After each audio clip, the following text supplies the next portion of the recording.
बिहार के जमुई में एनडीए कार्यकर्ता सम्मेलन के दौरान बवाल हो गया। चकाई विधानसभा में उस समय अफरा तफरी मच गई जब मंत्री सुमित कुमार सिंह और पूर्व एमएलसी संजय प्रसाद आपस में भिड़ गए। मंच पर दोनों के समर्थक भी उलझ गए। स्थिति ऐसी हो गई कि मंच पर मौजूद केंद्रीय मंत्री रामनाथ ठाकुर समेत कई नेता हैरान रह गए। इसी बीच हंगामे को देखते हुए केंद्रीय मंत्री रामनाथ ठाकुर मंच छोड़ चले गए, जबकि पुलिस ने किसी तरह हालात को काबू में किया। प्राप्त जानकारी के अनुसार देखते ही देखते स्थिति इतनी बिगड़ गई कि मंच पर पहले दोनों नेताओं में तीखी नोकझोंक हुई और फिर कार्यकर्ताओं के बीच धक्का मुक्की और हाथापाई शुरू हो गई। स्थिति पर काबू पाने के लिए मौके पर मौजूद सुरक्षा कर्मियों और पुलिस बल को हस्तक्षेप करना पड़ा।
भागलपुर जिले के पीरपैंती में प्रस्तावित थर्मल पावर परियोजना से दीर्घकालिक विद्युत आपूर्ति को लेकर शुक्रवार को विद्युत भवन में Bihar state power generation company limited और अडानी पावर लिमिटेड के बीच इकरारनामा पर हस्ताक्षर किया गया। इस परियोजना की निविदा के लिए राज्य कैबिनेट द्वारा Bihar state power generation company limited को फरवरी 2025 में नोडल एजेंसी नियुक्त किया गया था। पीरपैंती में लगभग 30,000 करोड़ रुपए की लागत से 2400 मेगावाट क्षमता वाला ताप विद्युत संयंत्र स्थापित किया जा रहा है। इधर पीरपैंती में बनने वाले 2400 megawatt Adani thermal power plant के शिलान्यास कार्यक्रम को लेकर DDC Pradeep Kumar Singh, city SP Shubhank Mishra समेत कई अधिकारियों ने स्थल का जायजा लिया। बता दें कि 15 सितंबर को प्रधानमंत्री नरेंद्र मोदी के द्वारा पूर्णिया से वर्चुअल माध्यम से शिलान्यास किया जाएगा। कल परसों लगभग 2:40 पर जो अभी तक प्रस्तावित है वो लैंड करेंगे और उसके आगे फिर उसी अनुसार कार्यक्रम चलेगा। यहाँ कार्यक्रम स्थल पर कौन कौन रहेंगे सर? उसका अभी सभी लोगों का जो अनुमोदन प्राप्त हो जाएगा तो आप लोगों को सूची उपलब्ध कराई जाएगी। कई लोगों का अनुमोदन प्राप्त हुआ है और कई माननीय लोगों का भी अनुमोदन नहीं मिला है। उस अकॉर्डिंग आप लोगों को शिलान्यास को लेकर कोई बोर्ड वगैरह भी लगना है क्या सर? वो सब कार्यक्रम के बारे में विस्तृत एक प्रेस नोट हम लोग जारी करेंगे, उसमें आपको बताया जाएगा। माननीय प्रधानमंत्री जी पूर्णिया आ रहे हैं, वहीं से यहाँ का लाइव वेबकास्टिंग होगा, जिसमें यहाँ पर जो सभी लोग रहेंगे वो श्रोता के उसमें रहेंगे और सभी लोग सुनेंगे जो माननीय प्रधानमंत्री जी का संबोधन होगा। तो हम लोगों के लिए काफ़ी गर्व का विषय है। उनका संबोधन कल हम लोग सुनेंगे। उसी की तैयारी के लिए हम लोग यहाँ समीक्षा करने के लिए आए थे। तो सभी तैयारियाँ पूर्ण कर ली गई हैं, फिर भी सुरक्षात्मक दृष्टि से और भागलपुर जिले में 71वीं बीपीएससी पीटी की परीक्षा 44 केंद्रों पर हुई। सभी केंद्रों पर दंडाधिकारी और भारी संख्या में पुलिस कर्मियों की ड्यूटी लगाई गई थी। परीक्षा केंद्र के गेट पर लगी फ्रिक्सिंग मशीन से सभी की जांच के बाद ही अंदर जाने की अनुमति दी गई। महिला परीक्षार्थियों की चेकिंग महिला दंडाधिकारियों और पुलिस कर्मियों ने किया। वहीं बीपीएससी परीक्षा का जायजा भागलपुर के जिला पुलिस कप्तान हृदयकांत ने भी लिया। एसएसपी ने शहर के विभिन्न परीक्षा केंद्रों पर जाकर पारदर्शी एवं कदाचार मुक्त हुई परीक्षा संपन्न कराने का निर्देश दिया। एसएसपी मुस्लिम माइनॉरिटी इंटर कॉलेज समेत कई परीक्षा केंद्र पहुंचे और सुरक्षा का जायजा लिया। इधर सदर एसडीओ विकास कुमार एवं सिटी डीएसपी 1 अजय कुमार चौधरी ने भी शहर के विभिन्न परीक्षा केंद्रों का जायजा लिया और जरूरी दिशा निर्देश दिए। जिला प्रशासन की ओर से सभी परीक्षा केंद्रों पर सुरक्षा की मुकम्मल व्यवस्था की गई थी, जबकि परीक्षा समाप्त होने के बाद केंद्र से बाहर निकलते ही परीक्षार्थियों के चेहरे पर संतोष झलकता दिखाई दिया। कई अभ्यर्थियों ने बताया कि प्रश्न पत्र सामान्य और अपेक्षाकृत आसान रहा। हालांकि करंट अफेयर्स के कुछ सवालों ने उन्हें थोड़ा परेशान जरूर किया। भागलपुर के एसएसपी हृदयकांत ने बताया कि परीक्षा बिना किसी व्यवधान के सकुशल संपन्न हुई। आज यहाँ पे बीपीएससी की प्रारंभिक परीक्षा का एग्जाम 12 से 2 बजे के बीच में चल रहा है। भागलपुर जिले में कुल 44 परीक्षा केंद्र पे एग्जाम चल रहा है। मानक के अनुरूप सभी जगह बल की प्रतिनियुक्ति की गई थी और निर्धारित नियम के अनुसार 11 बजे तक कैंडिडेट की प्रविष्टि की गई थी। 12 बजे से सभी जगह एग्जाम शुरू हो चुका है। अभी तक कहीं से किसी प्रकार की किसी भी गलत चीज़ की आसूचना नहीं है। गश्ती दल लगातार गश्ती कर रही है। जोनल मजिस्ट्रेट एंड फोर्स भी भ्रमणशील है। सभी जगह शांतिपूर्वक ढंग से एग्जाम चल रहा है। क्या सर डायरेक्शन दिया गया निरीक्षण के दौरान? निरीक्षण के दौरान यही निर्देश दिया गया, सभी कैंडिडेट पर नजर रखिए। कैंडिडेट केवल एग्जाम दी, यदि किसी की भी किसी प्रकार की गतिविधि पाई जाती है जो संदिग्ध है तो उसकी एक बार पुनः फ्रेस्किंग करने के लिए कहा गया है। इसके साथ ही साथ जो अन्य शिक्षकता कर्मी होते हैं जैसे पानी पिलाने के लिए बायोमेट्रिक वाले स्टाफ, उन पर भी नजर रखने के लिए कहा गया है। कैंडिडेट खिड़की से बाहर वगैरह नहीं जाके और जो बाहर में बल की प्रतिनियुक्ति की गई केंद्र के बाहर, उनको भी सजग और भ्रमणशील रहने का निर्देश दिया गया है। क्वेश्चन में ठीक थी, थोड़ा सा क्या इकोनॉमिक सर्वे और क्या बजट से थोड़ा डाटा अधिक क्या पूछा गया था और करेंट क्या पुराना हिस्ट्री थोड़ा ठीक प्रश्न था, क्या मॉडरेट टाइप का मतलब क्वेश्चन था और साइंस भी मतलब मॉडरेट थे और क्या ज्योग्राफी भी थोड़ा क्या मॉडरेट थे और उसके बाद थोड़ा सा करेंट का मतलब इशू था, जो करंट थोड़ा मतलब ओल्ड मतलब पूछे गए थे, करंट थोड़ा ओल्ड पूछे गए थे। बाकी ओवरऑल पेपर ठीक था। एग्जाम तो सही गया है। आए हैं नवादा से, मेरा घर हुआ, होम डिस्ट्रिक्ट नवादा हुआ। ऐसे फिलहाल मैं पटना में रहते हैं, भूतनाथ में, तो वहीं से हैं एग्ज़ाम देने के लिए। किस तरह का सवाल था प्रश्न? एग्ज़ाम तो सही है, पेपर सही था। क्यों ज़्यादा करंट का इशू है, करंट थोड़ा जो सिलेबस है उसके अकॉर्डिंग ही पूछा गया है, लेकिन थोड़ा सा ज़्यादा मॉडरेट है, वो करंट मॉडरेट है। भागलपुर मुस्लिम एजुकेशन कमेटी से संचालित मुस्लिम इंटर कॉलेज के शिक्षकों और कर्मचारियों को 2 साल से वेतन का भुगतान नहीं किया गया है, जिसे लेकर कॉलेज के कर्मियों और शिक्षकों में आक्रोश है। वही न्यूज अंग बिहार से बातचीत में आज इंटर कॉलेज के शिक्षकों और कर्मचारियों ने बताया कि कॉलेज में 2 साल से एडमिशन भी नहीं हुआ है। कर्मियों ने बताया कि एमईसी के अध्यक्ष, सचिव सहित सभी शैक्षणिक संस्थानों के शासी निकाय के अधिकारियों एवं सदस्यों को लिखित आवेदन देने के बाद भी कोई पहल नहीं हुई। प्राप्त जानकारी के अनुसार बिहार विद्यालय परीक्षा समिति ने कॉलेज की जमीन मामले को लेकर 2 सत्र से नामांकन पर रोक लगा दिया है, जिस कारण कॉलेज में पठन पाठन का काम बंद है। मुस्लिम इंटर कॉलेज के कर्मियों ने प्रबंधन कमेटी पर लापरवाही बरतने का आरोप लगाया। भुखमरी के शिकार एमएम इंटर कॉलेज के कर्मियों ने कॉलेज प्रांगण में 17 सितंबर से अनिश्चितकालीन धरना प्रदर्शन का निर्णय लिया है। कर्मियों ने धरना प्रदर्शन की सूचना प्रमंडलीय आयुक्त, जिला पदाधिकारी, पुलिस अधीक्षक, सदर अनुमंडल पदाधिकारी, मुस्लिम एजुकेशन कमेटी और तातारपुर थाने को दिया है। स्टाफ की तरफ से 6 अगस्त को मुस्लिम एजुकेशन कमेटी के जितने भी जिम्मेदारान हैं सबों को एक लेटर दिया गया था। चूँकि बिहार विद्यालय परीक्षा समिति द्वारा सत्र 24 और 25 2 साल से नामांकन पर रोक लगा दिया गया है। कॉलेज ना तो रद्द है ना ही निलंबित है, बल्कि कॉलेज का जमीन का डिमांड है। ये मुस्लिम एजुकेशन कमेटी के जरिया इससे पहले हमें जमीन रजिस्टर्ड दिया गया था, लेकिन वो रजिस्टर्ड नहीं है, जिस वजह से नामांकन पर रोक लगा। और टीचर्स जो है 2 साल से समझिए ना तो सैलरी मिल रहा है, किसी को भूखमरी के कगार पे हैं। कितने टीचर हैं यहाँ? 22 टीचर्स हैं, सब लगा करके 30-32 लोग हैं, टीचिंग नॉन टीचिंग स्टाफ। आगे आप क्या कार्यक्रम? अभी स्टाफ लोगों ने जा करके 17 तारीख को धरना और प्रदर्शन का आदेश दिया के लिए अप्लाई दिया है। आप अपना परिचय देंगे? हाँ, मोहम्मद तबरेज़ अहमद, प्रभारी प्राचार्य MM इंटर कॉलेज भागलपुर। बताइए क्या मामला है? मामला ये है कि 2 साल से हमारे यहाँ कॉलेज में एडमिशन नहीं हो रहा है। ज़मीन का मामला चल रहा है, सरकार रजिस्ट्रेड ज़मीन मांग रहा है और मुस्लिम एजुकेशन कमेटी उसको उपलब्ध नहीं करा रही है, जिसके कारण हमारा 2 साल से एडमिशन बंद है और स्टाफ भूखमरी का हालत पर है। इसलिए हम लोग आज कमिश्नर साहब को, SP साहब को और SDO साहब को और हमने आज लोकल थाना तातारपुर को, जो MM इंटर कॉलेज के अंतर्गत आता है, हमने उनको आवेदन दिया और 17 तारीख से हम लोग आपातकालीन धरने पर बैठ रहे हैं। धरना कहाँ करेंगे? मुस्लिम इंटर कॉलेज के कैंपस में। अपना परिचय देंगे? मोहम्मद इमरान खान। आज सारे जितने भी पदाधिकारी हैं भागलपुर जिला के, वो जो कमिश्नर हैं, DM है, SP है, SDO हैं, थाना है, सब सारे लोगों को आवेदन दिया है कि हड़ताल, हम लोगों की 17 तारीख से हड़ताल है। और इसके बाद फिर हम लोग मीडिया को, सारे लोगों को कहा कि हम लोग की जो समस्या है उसका निदान हो।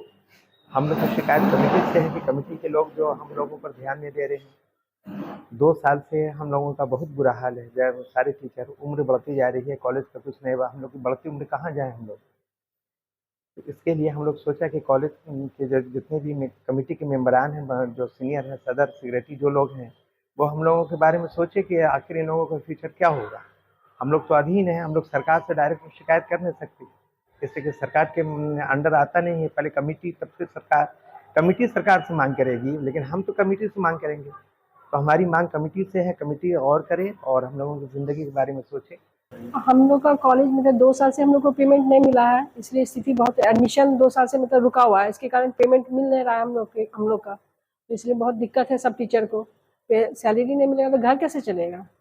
तो इसीलिए हम लोग मतलब सब इकट्ठा हुए हैं और 17 तारीख को हम लोग सब तब धरने पे बैठेंगे। इसके लिए ज़मीन नहीं है, कॉलेज को ज़मीन नहीं, उसके कारण ही हम लोग का सब कुछ रोका। इसके कारण अनुदान भी नहीं मिल रहा है हम लोग को, इसीलिए हम लोग सब इकट्ठा हुए हैं। अपना परिचय देंगे? मेरा नाम डॉक्टर अंजना पोद्दार है, department of economics, MM inter college. Bhagalpur में राष्ट्रीय लोक अदालत का आयोजन किया गया। आमजन की समस्याओं के त्वरित समाधान के लिए इस बार कुल 16 बेंच बनाए गए थे, जहां रेलवे, बैंक, बिजली, जमीन जायदाद समेत कई तरह के लंबित मामलों का निपटारा किया गया। बता दें कि वर्ष 2025 में राष्ट्रीय लोक अदालत का यह तीसरा आयोजन है। भागलपुर में लोक अदालत का उद्घाटन दीप प्रज्वलित कर जिला एवं सत्र न्यायाधीश, प्रिंसिपल जज और उप विकास आयुक्त प्रदीप कुमार सिंह ने संयुक्त रूप से किया। मौके पर प्रिंसिपल जज राजकुमार राजपूत ने बताया कि न्याय के साथ साथ जागरूकता बढ़ाने के लिए अदालत परिसर में सेल्फी पॉइंट भी बनाया गया है, ताकि लोग यहां आकर अपनी तस्वीर खींचें और सोशल मीडिया पर साझा करें। उनका कहना था कि इससे आम जनता में लोक अदालत को लेकर जागरूकता और भरोसा दोनों बढ़ेगा। इतने huge number of cases pending होने के बावजूद और सुप्रीम कोर्ट के द्वारा और अपने हाई कोर्ट के द्वारा वेरियस स्टेप्स उठाए जाने के बावजूद भी हम लोग जो वांछित सफलता, जो हम लोगों का जो रिज़ल्ट आना चाहिए, वो रिज़ल्ट हम लोग नहीं प्राप्त कर पा रहे। तो संभवतः हमने जैसा एनालाइज किया, मुझे लगता है कि संभवतः मेरे अधिवक्ताओं में, लिटिगेंट्स में थोड़ी सी उसका अभाव है, मतलब जागरूकता का अभाव है। संभवतः वो अपने इसकी महत्ता को समझ नहीं पा रहे हैं। तो हम प्रयास ये करेंगे कि अपने कार्यकाल के दौरान मैं ये बिल्कुल प्रयास करूँगा कि ज़्यादा से ज़्यादा लोगों को लोक अदालत, मीडिएशन और भी जो ADR सिस्टम के जो मोड्स हैं केसेस के डिस्पोजल के, उसके संबंध में लोगों को ज़्यादा से ज़्यादा जागरूक करने का प्रयास करूँ। हर बार की तरह जैसे ये तीसरी लोक अदालत है वर्ष 2025 की, और पिछली बार हम लोग को बहुत सफलता मिली थी। हम लोग का लक्ष्य है कि उससे बढ़ के, जो भी लास्ट टाइम हम लोग ने सेटलमेंट किए थे, उससे बढ़ के सेटलमेंट करें। तो इसके लिए 17-18 बेंचें हमने लगाई है और रेलवे के केस है, इलेक्ट्रिसिटी के केस है, चेक बाउंसिंग के केस है, इस तरह के सुलहनीय जितने वाद हैं उन सब का निपटारा आज लोक अदालत में किया जाएगा। देखिए, ये राष्ट्रीय लोक अदालत का जो यहाँ पे आयोजन हुआ है, ये अल्टरनेट डिस्प्यूट रिजोल्यूशन का काफ़ी अच्छा माध्यम है। तो सभी लोगों से यही उम्मीद है कि जो विवाद, जो केसेस समझौते के माध्यम से निस्तारित हो सकते हैं, उसका निष्पादन हो सकता है, उसको अदरवाइज ना घसीटें, और इससे समय की भी बर्बादी होती है और व्यय की भी बर्बादी होती है। तो समय की बर्बादी ना हो, व्यय कम से कम हो और त्वरित न्याय मिले, इसी के लिए इसका आयोजन किया गया है। हम लोग कोशिश करेंगे कि इसका इम्प्लीमेंटेशन। भागलपुर में जितिया पर्व को लेकर गंगा घाटों पर महिला श्रद्धालुओं की भीड़ उमड़ पड़ी। मान्यता है कि नहाए खाए के दिन गंगा स्नान करने के बाद ही भोजन ग्रहण किया जाता है। इसके साथ ही पर्व की औपचारिक शुरुआत होती है। वहीं श्रद्धालुओं की भीड़ को देखते हुए जिला प्रशासन सतर्क दिखा। सुरक्षा को लेकर गंगा घाटों पर आपदा मित्र और पुलिस बल की तैनाती की गई थी। प्रशासन की ओर से साफ सफाई और भीड़ नियंत्रण के भी विशेष प्रबंध किए गए थे। पंडित ने बताया कि जितिया पर्व का विशेष महत्व होता है। महिलाएं इस व्रत को अपने बच्चों की लंबी आयु, सुख समृद्धि और निरोगी जीवन की कामना के लिए करती हैं। नहाए खाए के साथ ही इस पर्व की शुरुआत होती है, जो अगले दिन उपवास और पूजा अर्चना के साथ संपन्न होता है। अपना बाल बच्चा को अकम्मल रखे, पूरा उसका जो आयु है और लंबा हो, यही सब। आज किस चीज को लेकर के आए थे घाट पर? आज नहाए खाए का है व्रत, उसके लिए जो है नहाने के लिए आए थे, गंगा स्नान करने के लिए। कहाँ से आए थे? हम तो यहीं 0 माइल से आए हैं। क्या नाम हुआ आपका? मेरा नाम निशा हुआ।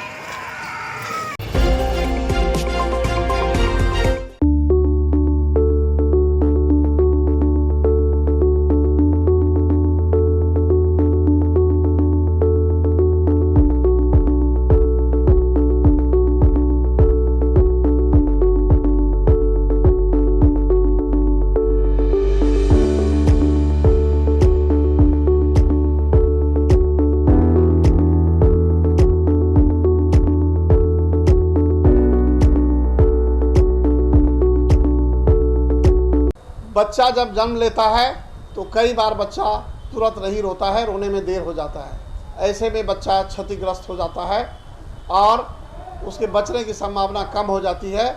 और यदि बचा तो भविष्य में उसमें विकलांगता की समस्या आती है, जिसे सीपी कहते हैं, जिसका कोई माकूल इलाज नहीं है और ज़िंदगी भर बच्चा विकलांगता से जूझ सकता है। ऐसे में पूरे संसार में कूलिंग थेरेपी का सहारा लिया जाता है। जन्म से ठीक 6 घंटा के अंदर यदि उसको कूलिंग थेरेपी दिया जाए तो उससे उसका सीपी की समस्या कम होती है और बचने की भी संभावना बढ़ती है। पहली बार बिहार झारखंड में आपके शहर के स्नेह नवजात शिशु बाल सेवा केंद्र में यह मशीन उपलब्ध है। कभी भी ऐसी बात हो कि बच्चा रोने में विलम्ब हो गया तो आप स्नेह नवजात शिशु बाल सेवा केंद्र में जरूर संपर्क करें।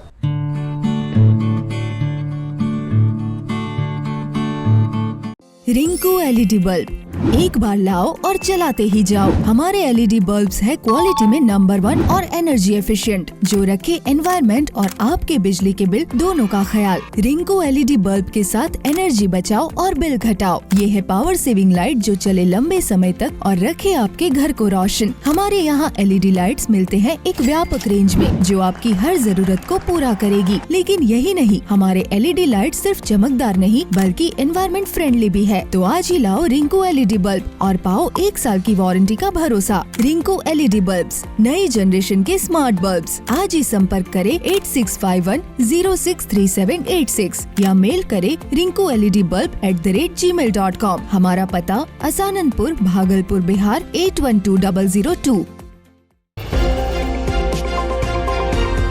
भागलपुर जिला के बिहपुर प्रखंड अंतर्गत अमरपुर में ग्रामीणों ने विधानसभा चुनाव से पहले नेताओं को कड़ा संदेश दिया है। गांव के लोगों ने साफ कहा है कि जब तक अमरपुर के माध्यमिक विद्यालय तक सड़क का निर्माण नहीं होगा तब तक हम लोग वोट बहिष्कार करेंगे। सड़क दो वोट लो की थीम पर ग्रामीण अपनी मांगों पर अड़े हैं।